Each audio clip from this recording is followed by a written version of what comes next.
good friend from CNN, journalist Jim Acosta.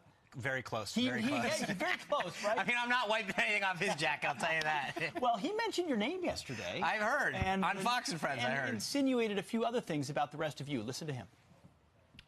The problem is that people around the country don't know it's an act. They're not in on the act, and they take what he says very seriously, and they take attacks from Sean Spicer and Sarah Sanders and what they do to us on a daily basis very seriously. They don't have all their faculties in some cases. Their elevator might not hit all floors. Whoa, so he's saying that the president, his demeanor, that's all an act. That guy on TV and at the state dinner, that's all an act. And the people who voted for him are crazy. Well, Act 1, get more jobs to the American people, complete. Act 2, strengthen our position in the world, complete. I mean, if this is an act, it's a pretty good play because right now the American people are benefiting pretty well. So bad on him. Look, part of the reason I wrote this book, The Briefing, which is available for pre-order right now, which is because I talk about some of those interactions. But so Jim might make the book. Oh, I think he's in the book.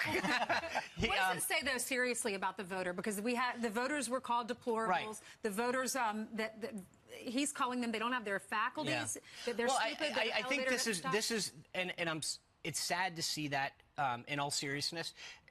Because what I think it continues to show is a lack of understanding. We saw an executive from ABC News after the election talk about we need to get a firmer grasp of what's going on in this country, which I think is a good sign. I think when folks in these big urban areas who have been sort of around an elite group of people in the media or in Wall Street finally get to understand what's going on in rural America, the troubles that they feel, the way they feel that they've been left behind, and why this president is addressing their concerns is important.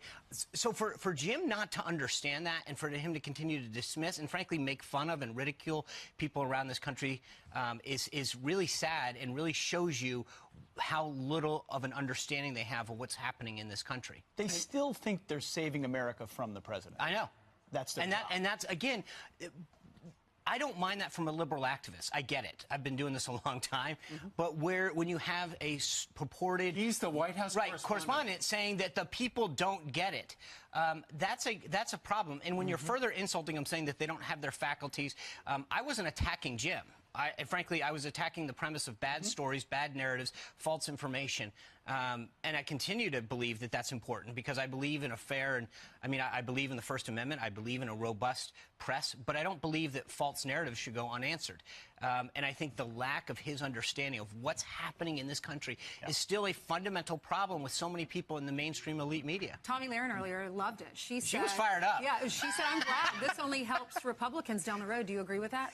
I do, because I think what happens is people who may not even agree with the president or Republicans on all issues say, you know what, at least they're willing to try and address our concerns. They're willing to listen. And what most people want more than anything else is someone to understand the plight that they're going through, to be willing to help deal with some of the problems that they're facing. And when this president has clearly given them voice. And I think that's important. Sean, thanks for dropping Thanks, by. guys. Remember, his book comes out in July the 20th.